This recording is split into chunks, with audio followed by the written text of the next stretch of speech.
మనకు only Osama bin Laden is an extremist వాడేదో అనుకుంటారు కదా, but is an expert in స్టెక్నోగ్రఫీ.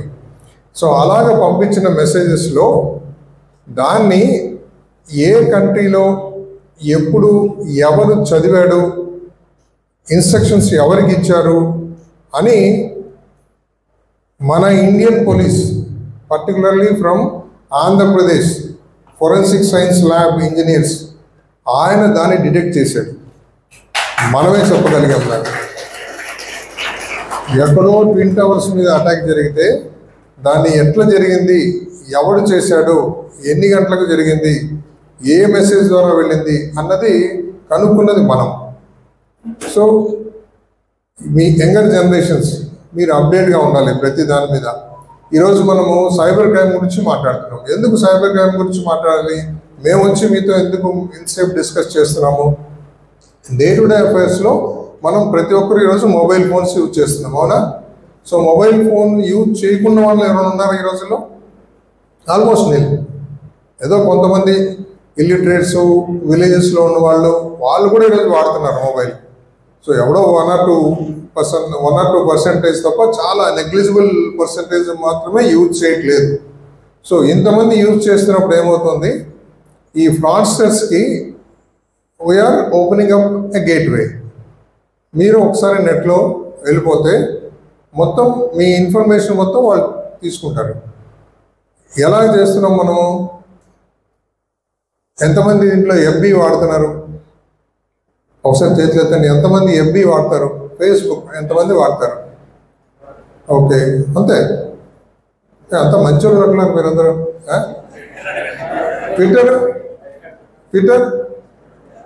Twitter కూడా వాడలేదా? పోనీ ఎంతమంది రీల్స్ చూస్తారు? ఏమంటారు పిల్లగా? పొద్దున్నే లేచి మనము 6:30కి లేవగానే దాంట్లో వేసేస్తాం, అవునా? పొరపాటున ఇదే అమ్మాయి పొద్దున్నే ఇట్లా తీసుకుంటూ అన్న అనుకో, వాడికి అంతే, వాడిని కూడా పట్టలేడు ఇంకా ఆ రోజు. వాడికి ఆ అమ్మాయి కోసం ఏమైనా చేస్తాడు. మనకు పెద్ద దౌర్భాగ్యం అంటే ప్రతి ఒక్కరికి, బోత్ బాయ్స్ అండ్ గర్ల్స్, పొద్దున్న లేచి మీ ప్రతి మూమెంట్ని కూడా మీరు నెట్లో పెడుతున్నారు, అవునా? ప్రతి మూమెంట్.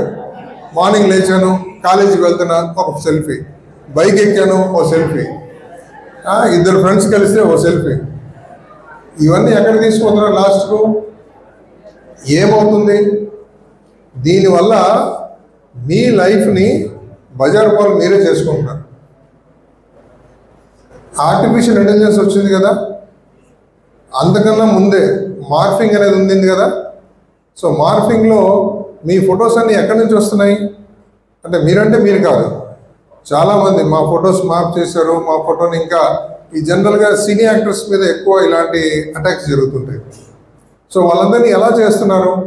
ఈ ఫొటోస్ ఎక్కడివి?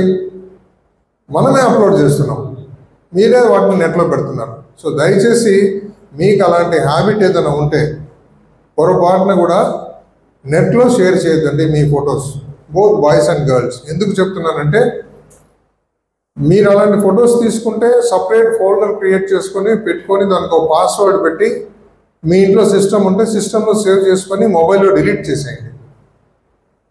మీరు అవి ఉంచుకున్నారా? మీ మొబైల్ ఒక్కసారి షేర్ అయితే మొత్తం డేటా వెళ్ళిపోతుంది దాంట్లోంచి.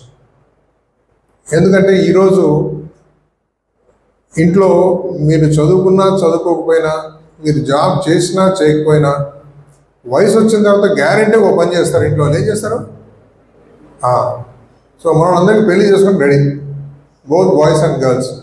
నేను మీకు ఒకటే చెప్తున్నాను, దయచేసి మీ కాళ్ళ మీద మీరు నిలబడేంత వరకు, మీకు ఏదో ఒక జాబ్ వచ్చేంత వరకు కూడా పెళ్లి ప్రస్తావన తీసుకురావద్దండి, ఎస్పెషలీ గర్ల్స్.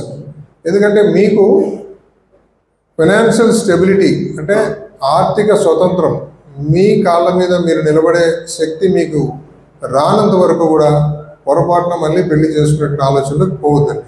చాలామంది ఇంట్లో చెప్తారు, బామ్మ చనిపోతుంది, అమ్మమ్మ చనిపోతుంది, ఆమె చనిపోయే లోపు నీ పెళ్లి చూడాలంది. ఆమె చనిపోనే మొదలు నిన్నేందుకు చంపాలా?